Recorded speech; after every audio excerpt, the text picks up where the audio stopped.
जी तो 9th class हम बात कर रहे थे हमारे नेक्स्ट टॉपिक के बारे में।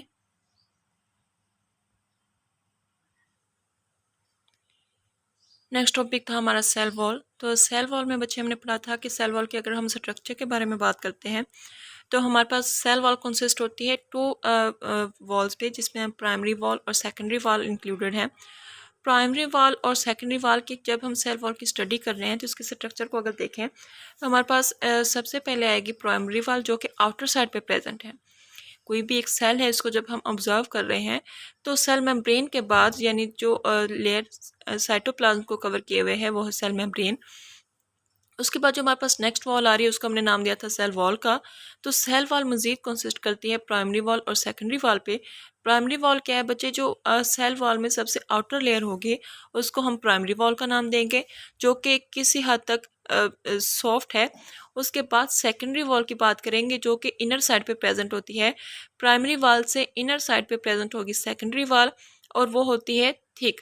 ठीक है, तो हमारे पास जो प्राइमरी वॉल है वो थिन होगी और किसी हद तक फ्लेक्सिबल होगी, जबकि जो सेकेंडरी वॉल है वो थिक होती है as compare to primary wall.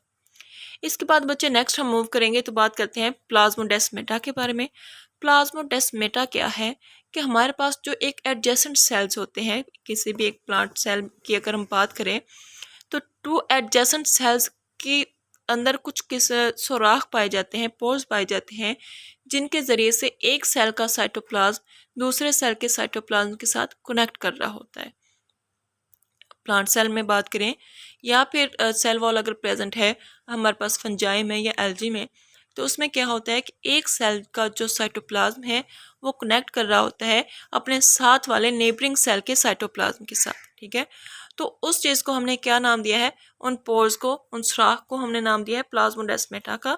अगर हम इसकी डिफाइन देखें यहाँ पे तो in plant cells there are certain pores in adjacent cell walls through which their cytoplasm connect. यानी कि प्लांट सेल्स के अंदर कुछ पोर्स पाए जाते हैं, there are certain pores in adjacent cells या neighbouring cells through which their cytoplasm connect. तो वहाँ पे उनके साइटोप्लाज्म जिस सुराख के ज़रिए से एक दूसरे के साथ कनेक्ट कर रहे हैं उनको हमने नाम दिया है प्लाज्मोडेस्मेटा का। तो स्टूडेंट्स यहाँ पे एक और बात अगर हम शेयर करते जाएं तो हमारे पास जो कंपोजिशन होती है सेल वॉल की वो डिफरेंट ऑर्गेनिजम्स के अंदर डिफरेंट होती है। जैसा कि हमने पढ़ा था कि सेल वॉल प्रेजेंट है हमारे पास प्लांट सेल में, प्रोटिस्ट के अंदर, प्रोकैरियोट्स के अंदर। ठीक है, तो अगर हम बात करें फंजाई की तो फंजाई की जो सेल वॉल है वो बनी हुई होती है काइटन की। ठीक है, जिसे हम किटन या काइटन बोलते हैं। तो उसका कंपोजिशन मटेरियल क्या है, किटन। जबकि अगर हम बात करें प्रोटिस्ट की जिनके अंदर बैक्टीरियाज भी आ जाते हैं तो उनके अंदर जो सेल वॉल है वो बनी हुई होती है पेप्टिडोग्लाइकन की या फिर म्यूरिन की। ठीक है, तो फंजाई की सेल वॉल किस चीज़ से बनी हुई होती है, फंजाई की सेल वॉल बनी हुई होती है काइटन की। जबकि हमारे पास जो सेल वॉल है बैक्टीरियाज के अंदर वो बनी हुई होती है पेप्टिडोग्लाइकन की। नेक्स्ट बच्चे अगर साइटोप्लाज्म की तरफ मूव करते हैं। So what is cytoplasm. Cytoplasm बच्चे हमारे सेल के अंदर न्यूक्लियस और सेल मेम्ब्रेन के दरमियान में जितना भी हमारे पास मटेरियल मौजूद है उसको हमने नाम दिया है साइटोप्लाज्म का। उसको हमने किस चीज़ का नाम दिया है, साइटोप्लाज्म का। साइटोप्लाज्म क्या है, वो मटेरियल है जो कि प्रेजेंट है हमारे न्यूक्लियर इन्वेल्व। जैसा कि हम सब जानते हैं कि सेल के सेंटर में हमारे पास एक जो थिक ऑब्जेक्ट होता है, थिक बॉडी होगी, उसको हमने नाम दिया है, डेंस बॉडी को नाम दिया है न्यूक्लियस का। तो न्यूक्लियस और सेल मेम्ब्रेन के दरमियान जितना भी मटेरियल है उसको हम नाम देंगे साइटोप्लाज्म का। तो साइटोप्लाज्म के अगर हम डिफाइन देखें तो semi viscous and semi transparent material present between nuclear envelope and cell membrane is called as cytoplasm. अच्छा, यहाँ पे हमारे पास टू टर्म्स यूज़ की गई हैं, सेमी विस्कस और सेमी ट्रांसपेरेंट। तो सेमी विस्कस, विस्कस का वर्ड निकला है विस्कोसिटी से। हमारे पास एक फिजिक्स की टर्म है विस्कोसिटी।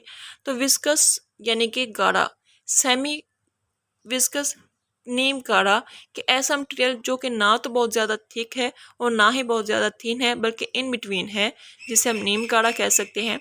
उसके बाद है सेमी ट्रांसपेरेंट, बच्चे ट्रांसपेरेंट क्या है, किसी भी चीज़ के शफाफ होने को ट्रांसपेरेंट कहा जाता है।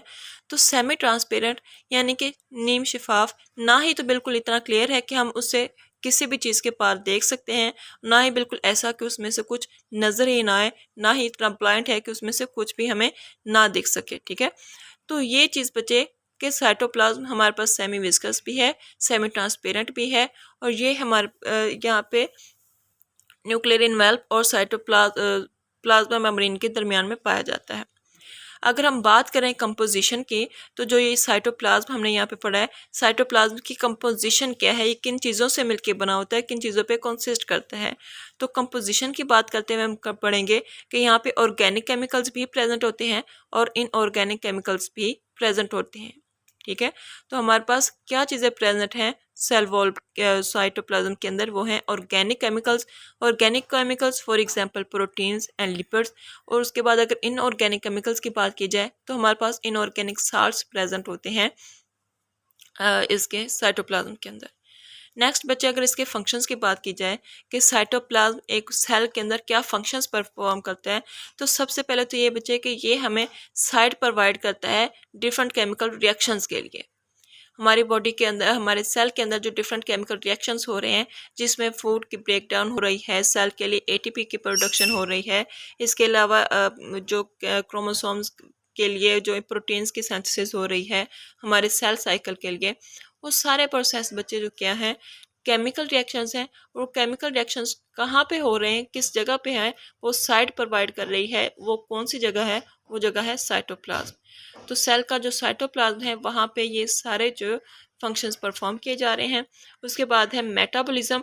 मेटाबॉलिज्म क्या होता है बच्चे कि स्मॉलर पार्टिकल्स को कंबाइन करके कोई एक चीज़ बनाना, किसी एक चीज़ की फॉर्मेशन को कहा जाता है मेटाबॉलिज्म। ठीक है, तो मेटाबॉलिज्म जो है सेल का, वो भी परफॉर्म किया जा रहा है कहाँ पे, साइटोप्लाज्म के अंदर।